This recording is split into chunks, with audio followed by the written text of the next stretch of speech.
Bonsoir à tous. L'actualité de ce mardi 3 décembre 2019, essentiellement marquée par un remaniement du gouvernement Kogé-Bekele 2. Des anciens commis de l'État reviennent dans les rangs et des nouveaux font également leur entrée. La rédaction de Gabon Télévision revient sur ce dossier ce soir et la chronique est signée Patrick Nzorbekale qui sera tout à l'heure sur le plateau. Ce 3 décembre est aussi l'occasion de célébrer la Journée internationale des personnes handicapées proclamée par les Nations Unies. Elle vise essentiellement à sensibiliser, à favoriser les droits des handicapés afin de les intégrer dans la vie politique, économique et culturelle. Et puis nous parlerons également d'environnement avec cet atelier qui s'est ouvert ce matin et dont la réflexion est basée sur la redynamisation de la plateforme nationale pour l'huile de palme durable. Linda Nyumba Mugengi et Cédric Nzeno nous donneront plus d'informations au cours de ce journal. Voilà ainsi présenter les principales manchettes de cette édition d'information.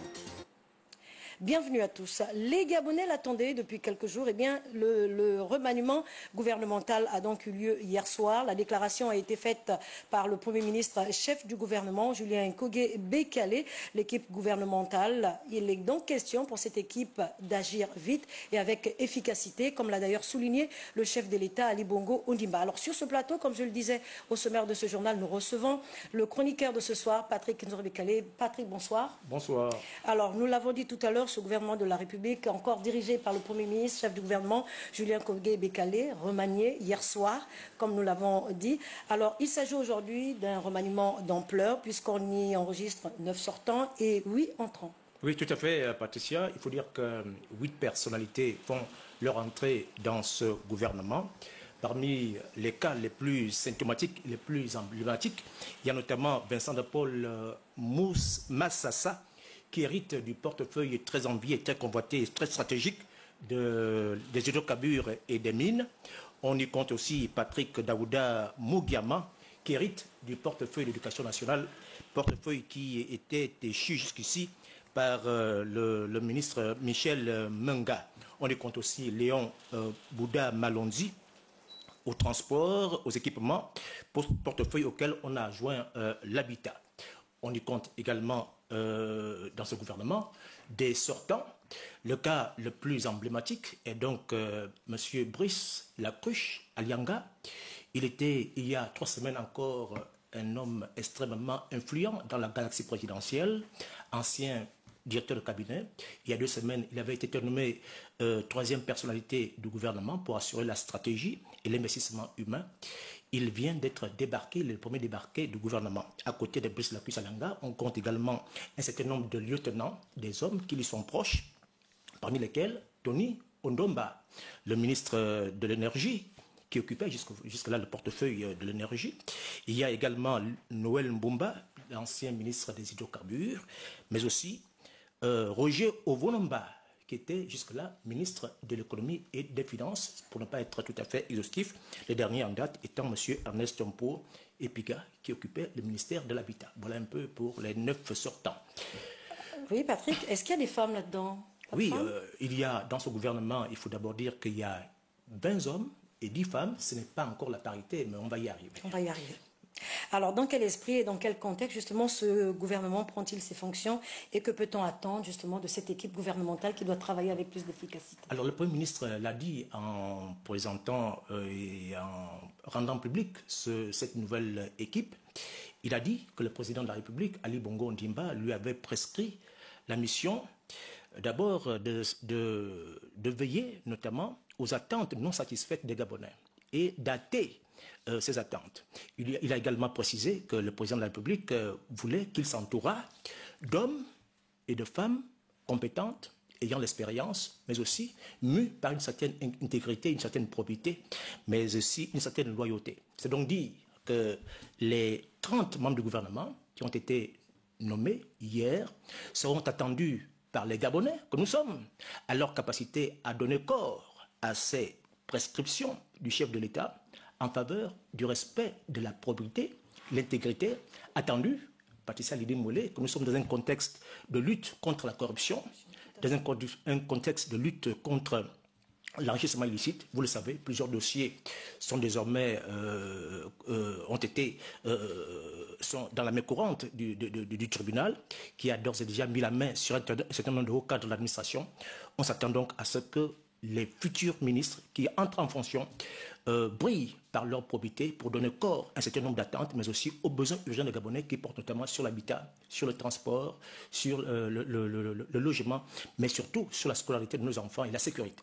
Vous déclarez là, vous placez là le décor justement sur les différentes priorités de cette équipe gouvernementale. Comme vous l'avez dit, le maçon, on l'attend au pied du mur.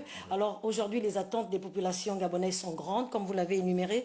Est-ce que vous pensez que parmi ces préoccupations des populations, il y a une essentielle qui peut aujourd'hui profiter à ces populations? Oui, il y a des questions très urgentes, notamment la question des équipements des infrastructures. Vous voyez que Gabon Télévision s'est fait le plaisir de le ressasser à chaque édition. L'équipement des infrastructures de nos routes sont en mauvais état. Les Gabonais, plusieurs, notamment les jeunes, plusieurs d'entre eux sont au chômage. Et la question de la santé, dont le président de la République et son Premier ministre, Julien Korbekal, font une priorité, gagnerait à être satisfaite, notamment dans le cadre de la task force. Nous pensons également qu'il y a d'autres actions. Nous, au secteur de la communication, nous avons des attentes. Et les Gabonais en ont certainement en cette fin d'année 2019. Nous espérons que le gouvernement va s'y atteler très rapidement. Merci encore Patrick Nzombe-Kalé pour toutes ces précisions.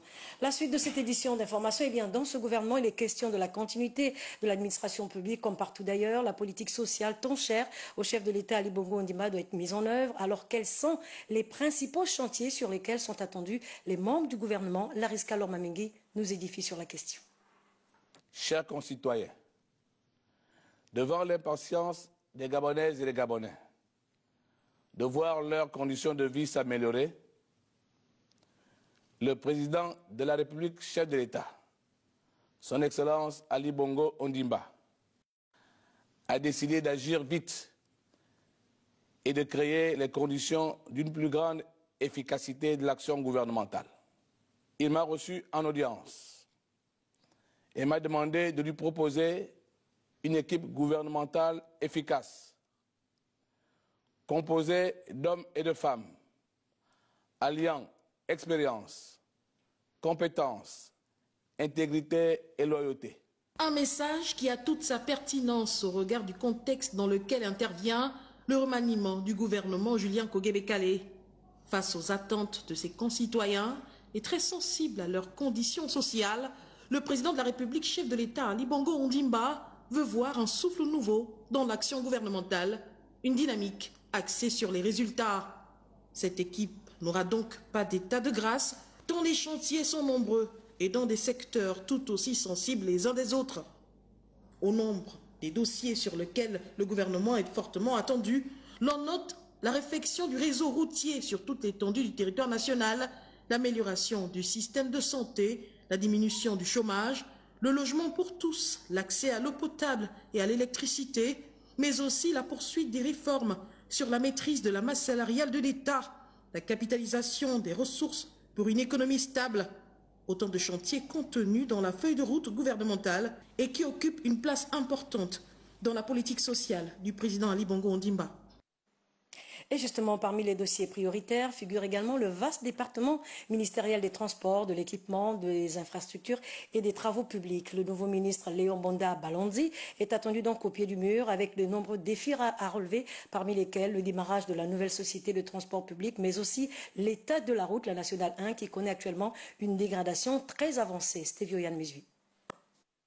Léon Bonda Balondi, il est le nouveau patron du ministère en charge des transports, de l'équipement, des infrastructures, secteur qu'il connaît d'ailleurs bien, étant donné qu'il était ancien directeur général du Laboratoire national du bâtiment et des travaux publics. Les problèmes inhérents à la route, au transport, lui sont donc connus. D'aucuns diront « Bienvenue, monsieur le ministre », d'autres en revanche diront « La tâche qui vous attend est lourde ». Le piteux état de la nationale 1 n'est plus à présenter. Environ 5 km de bourbier. Le calvaire enduré par les automobilistes s'empire. Pour preuve, l'éboulement de la montagne Tchad survenu il y a quelques jours entre Lombaréné et Fougamou s'ajoute aux difficultés actuelles. Le gouvernement a donc du pain sur la planche. Léon Bonda Balondi aura-t-il les moyens de sa politique managériale? C'est là que réside l'interrogation de tous les Gabonais. Car ils sont bien nombreux, les ministres à s'être assis dans ce fauteuil, sans pourtant que l'on constate un quelconque changement. Si ce ne sont des visites de terrain, histoire de s'enquérir des difficultés au quotidien. Si des efforts sont consentis par des pouvoirs publics pour désengorger les voies secondaires de la capitale, les mêmes efforts sont souhaités sur la Nationale 1, seul axe qui relie Libreville à l'intérieur du pays. Une route qui permettrait sans nul doute d'améliorer les conditions de vie des Gabonais à travers l'écoulement des marchandises et ainsi atténuer la dépendance alimentaire. Car certaines régions du Gabon excelle dans la production des aliments de base. Nous sommes journalistiquement tentés de dire « Bienvenue Monsieur le ministre et attaquez-vous à la route. Trouvez des financements si possible car il y va du développement du Gabon. » Toujours dirigé par le Premier ministre, chef du gouvernement, Julien Kogué-Bekale, l'équipe gouvernementale a donc été remaniée pour agir vite et créer une plus grande efficacité, comme le souhaite le chef de l'État, Ali Bongo Ondimba. Des nouveaux, mais aussi des anciens commis de l'État qui ont la charge d'améliorer les conditions de vie des populations. Mais qu'est-ce qui a réellement changé dans cette nouvelle équipe? Une interrogation à laquelle répond Léa Bifan. 31 personnalités choisies par le président de la République, Ali Bongo Ondimba, via le Premier ministre Julien Kogué-Bekale, pour mettre en action sa politique. Cet énième remaniement qui intervient dans un contexte marqué par des interpellations à l'encontre de certains dépositaires de l'autorité de l'État se présente sous une équipe resserrée avec la mission de faire preuve de plus d'efficacité et surtout de loyauté. Dans ce changement de chaise musicale, certains départements ministériels se retrouvent chamboulés et reconvertis. Le ministère de la Communication va à nouveau porter la voix du gouvernement. La justice et l'intérieur précédemment ensemble sont séparés pour mieux cerner la logique de loyauté et d'intégrité voulue par l'autorité. L'habitat est désormais rattaché au ministère des Transports, de l'Équipement et des Infrastructures. Le ministère de l'Économie et des Finances a un portefeuille à part entière, tandis que le ministère de la Promotion et de l'Intégration de la femme au développement est couronné d'un plus avec le suivi de la stratégie de l'investissement humain et des solidarités nationales. La culture et les arts ont à nouveau tout un ministère et le ministère des eaux, des forêts, de la mer, de l'environnement chargé du plan climat, en plus de ses attributions préalables, obtient le pan du développement durable et le plan d'affectation des terres. Ces changements de dénomination et de jumelage seront gérés par des hommes et des femmes rompus à la tâche, mais l'urgence d'agir vite oblige ces derniers à répondre aux besoins des populations, notamment l'amélioration de leurs conditions de vie avec un coup d'accélérateur attendu au bénéfice du développement du Gabon. Merci Léa Bifan pour toutes ces précisions. 3 330 milliards 773 millions 722 478 francs CFA. Eh bien, c'est l'enveloppe budgétaire allouée au projet de loi de finances 2020 et adopté à l'Assemblée nationale. Les travaux qui se sont déroulés en séance plénière étaient placés sous l'égide du président de cette institution. Presse de l'Assemblée nationale pour le compte-rendu. Le projet de budget pour l'année 2020 a reçu le quitus des députés membres de la Commission des finances, du budget et de la comptabilité publique à la faveur d'une séance plénière dirigée comme à l'accoutumée par le patron de la représentation nationale, Faustin Boukoubi. Ces prévisions budgétaires prévoient une enveloppe globale arrêtée en ressources et en charges à 3 330 milliards 773 millions 722 478 francs CFA. Cette manne va permettre aux autorités compétentes de poursuivre les grands chantiers de développement entamés il y a quelque temps et la modernisation des services publics.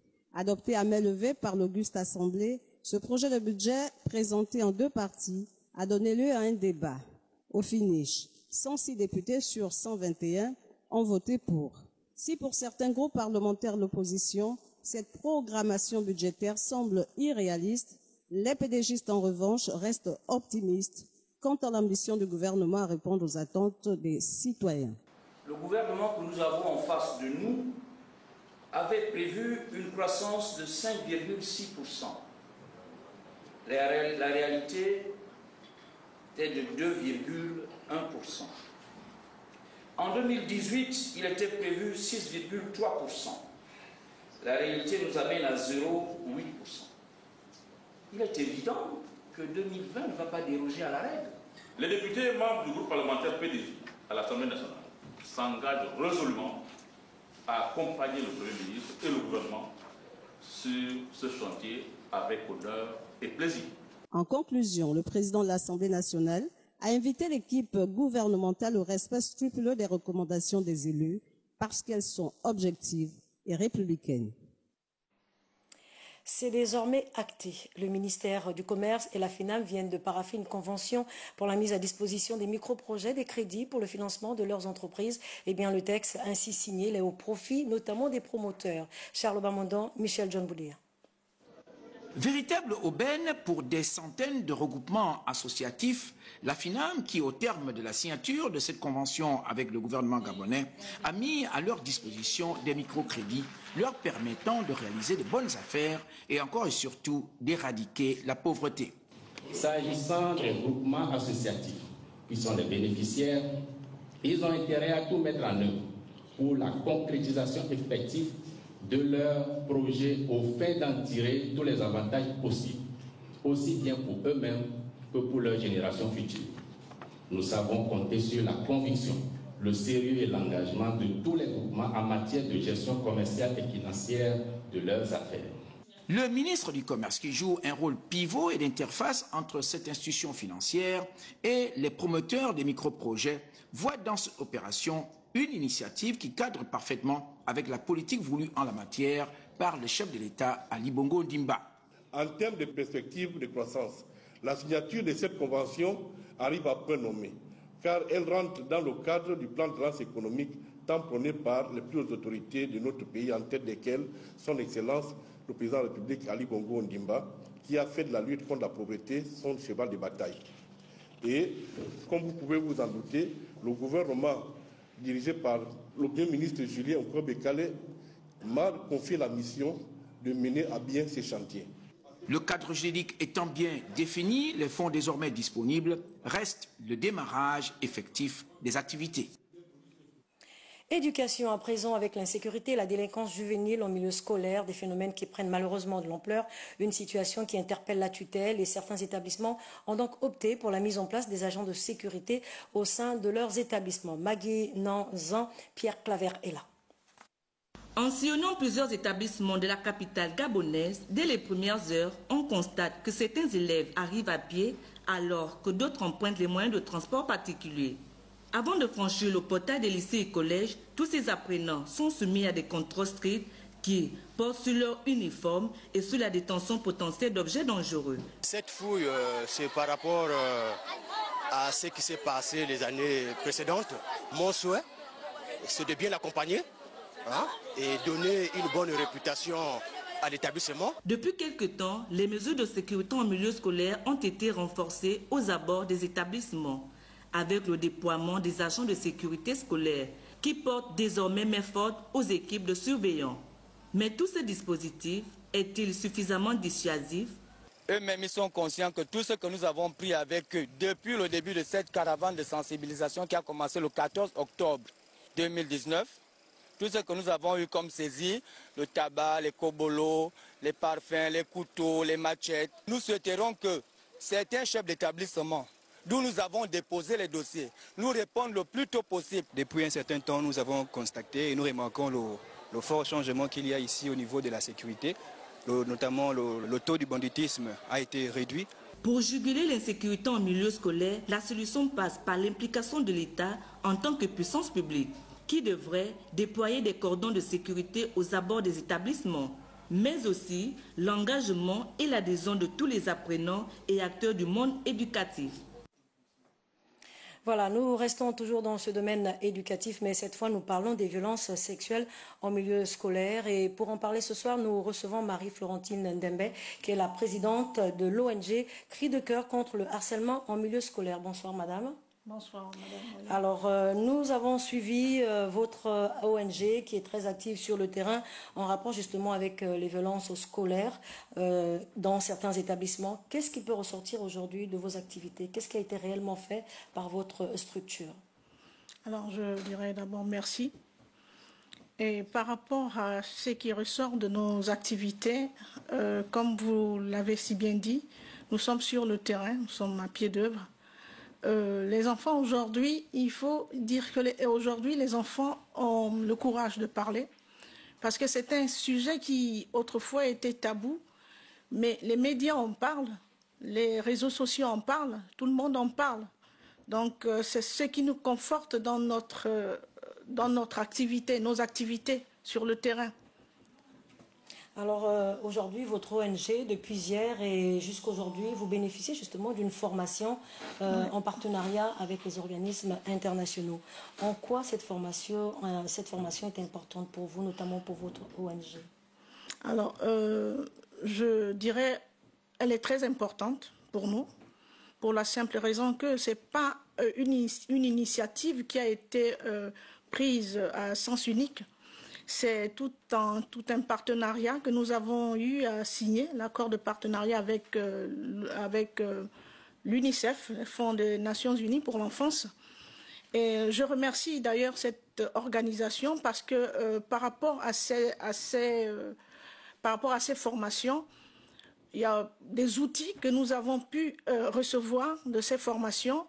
Nous avons pu, par rapport à ces formations, nous imprégner des réalités, des techniques et des méthodes de travail de l'organisation en question. Alors peut-être pour terminer, des perspectives pour votre ONG en cette année 2019 qui s'achève? En effet, nous avons un calendrier, nous avons un plan d'action qui s'étendra tout au long de l'année 2020.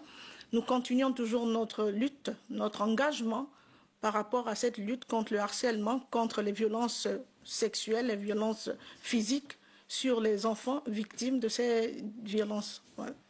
Merci encore, Madame la Présidente. Je rappelle que nous étions avec Madame Florentine Dembé, présidente de l'ONG Cri de cœur contre le harcèlement en milieu scolaire.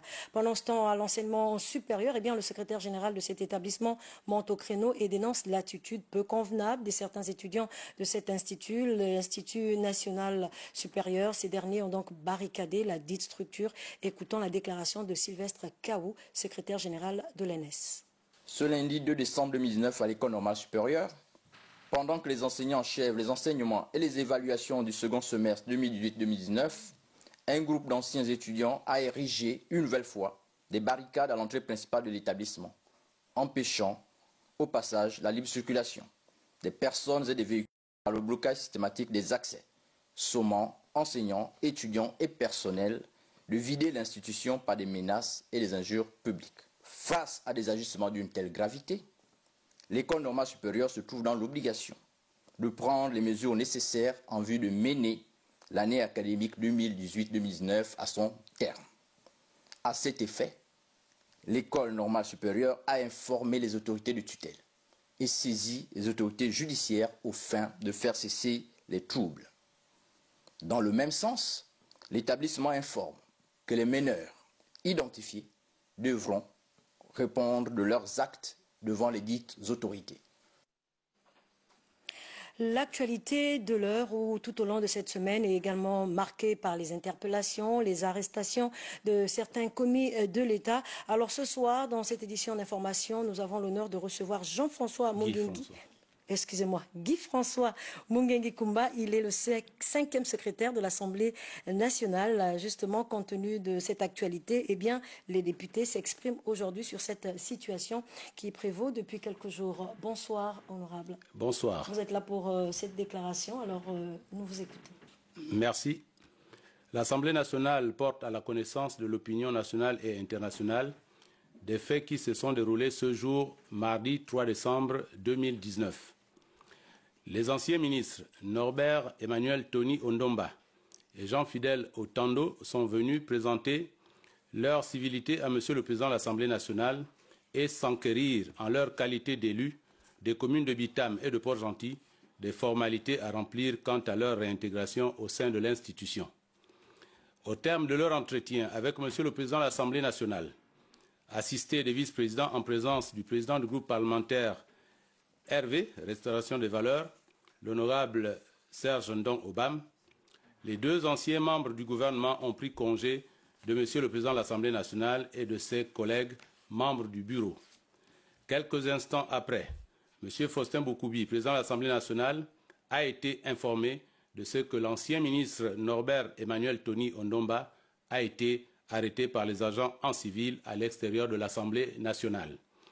Face à cette situation, l'Assemblée nationale compte saisir dans les meilleurs délais les autorités compétentes pour des éventuels éclairages en vue de définir la conduite à tenir dans le strict respect des lois en vigueur. Fait à Libreville le 3 décembre 2019. Je vous remercie.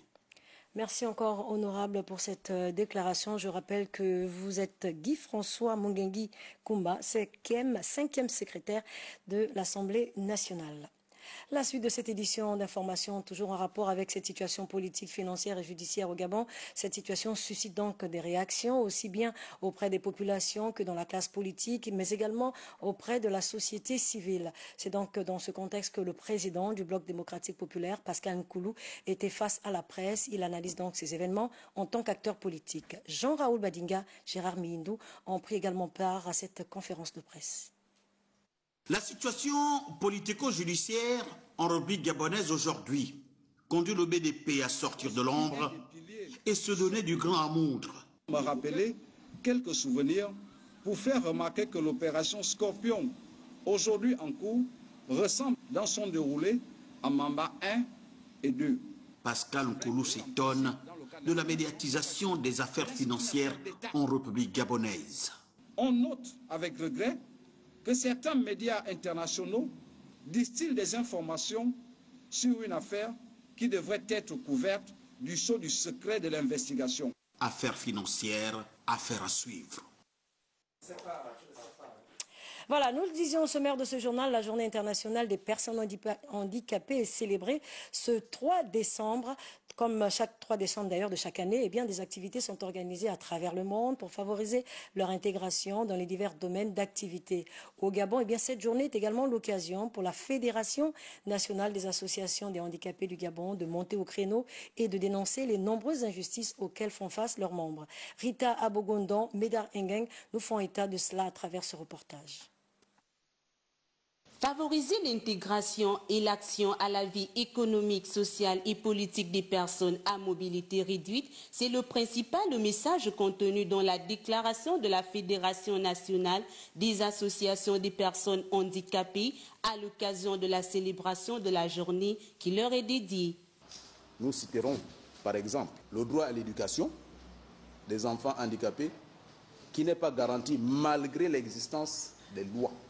Le droit de travailler, l'accessibilité, le droit d'accès au transport, de participer aux élections, l'accès au bureau de vote, à l'isoloir, à la liste électorale, le respect de la confidentialité du vote.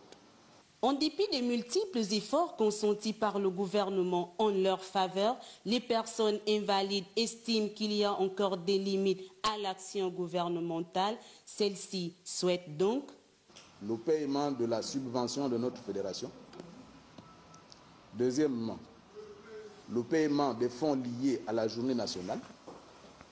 Troisièmement, le paiement de l'allocation annuelle aux personnes handicapées. Rappelons que la journée internationale de la personne handicapée a été proclamée en 1992 par les Nations Unies à la date du 3 décembre. Cette journée est l'occasion pour eux de réaffirmer certains principes de base trop souvent oubliés. Merci Rita Abogondon pour toutes ces informations. Redynamiser la plateforme nationale pour l'huile de palme durable, une préoccupation pour les acteurs du ministère de l'Agriculture et ceux de la société civile. Ces derniers donc prennent part depuis ce matin à un atelier initié par l'ONG Rainforest en partenariat avec le Fonds mondial pour la nature. Linda Nyumba Mungengi et Cédric Nzendon ont suivi ces travaux pour le compte de la rédaction de Gabon Télévision. Ici, on évalue les capacités et besoins de la plateforme nationale pour l'huile de palme durable en vue d'identifier les actions concrètes pouvant participer à sa consolidation et à sa pérennisation. L'exercice, qui se déroule en travaux de groupe et échanges en plénière, consiste à réaliser un diagnostic organisationnel, opérationnel et financier dégager les forces et faiblesses ainsi que déterminer le niveau de mise en œuvre du plan d'action de la plateforme, entre autres. Ça fait près de 2 ans que la plateforme existe et on a observé comme une sorte d'endormissement de la plateforme, donc il était important de la remettre à jour et pour ça il fallait convoquer toutes les parties prenantes, c'est-à-dire l'administration, le secteur privé, les ONG, les instituts de recherche et même les personnes ressources qui travaillent sur cette question. Une initiative de l'ONG Brand Forest en partenariat avec le VVF et le ministère de l'Agriculture qui vise également à accompagner le gouvernement et les opérateurs économiques du secteur. Le président de la République, chef de l'État, son Excellence Ali Bongo Ondimba, veut faire du Gabon un nouveau modèle de développement qui intègre le bien-être humain, l'équité sociale, la conservation environnementale pour une croissance durable. Dans cet esprit, la Direction générale de l'agriculture, point focal technique de l'APOI, sur instruction de son ministre, M. Biendi Manganga Moussavou, s'est engagé à formaliser la plateforme non seulement dans le cadre de APOI, mais surtout de disposer d'une instance de gouvernance, une force de proposition et qui contribue au développement durable de la filière. Des résultats pertinents sont donc attendus à l'issue de ces travaux de 2 jours, parmi lesquels l'adoption du plan d'action actualisé et l'amendement du plaidoyer pour la prise en compte des hautes valeurs de conservation dans la réglementation nationale. Rappelons que ces travaux qui se sont donc ouverts ce matin vont s'achever demain sur plusieurs recommandations. Le sport à présent, eh bien, les membres de l'Association nationale de footballeurs professionnels du Gabon dressent aujourd'hui un bilan annuel de leurs activités. Ils étaient donc réunis en assemblée générale ordinaire. Le point avec John Jué Abessolo sur justement cette actualité. Il y avait pour cette assemblée générale ordinaire des invités de marque, en tête desquels les présidents de la LINAF et des clubs de première et deuxième division. Pour Rémi Ebaniga, responsable de l'ANFPG, cette rencontre est importante dans la mesure où cela permet de dissiper les doutes au sujet des relations entre ces 3 entités. Où certaines corporations pensaient que l'ANFPG était en litige constante avec les clubs, avec la Ligue, avec la fédération. Et c'est un message aujourd'hui qu'on voulait faire passer pour leur dire non. Nous avons des objectifs communs, c'est développer notre discipline, notre activité. Il était aussi question, au cours de ces assises, de dresser un bilan des activités de l'association depuis sa création. Au-delà des activités que nous menons, l'ANFPG participe à toutes les discussions qui ont attrait et qui sont liées aux joueurs. Nous sommes fiers et heureux de savoir qu'aujourd'hui, la chaîne que constituent les acteurs de football est en train de se mettre en place. Beaucoup de choses ont évolué, beaucoup de choses ont avancé et je pense que nous nous comprenons parfaitement parce que c'est dans l'intérêt de l'ensemble des acteurs du football. L'association des footballeurs a promis de dresser un bilan complet de cet AG ordinaire dans les prochaines semaines afin de mieux se projeter sur les perspectives. Voilà qui met donc un terme à cette principale édition d'information. Merci de nous avoir suivis. Prochain rendez-vous avec l'actualité, 23 h. Cabrel Guilain-Limami se fera le plaisir de vous informer. Quant à moi, je vous retrouve demain à la même heure. Bonne suite de programme sur Gabon Télévision.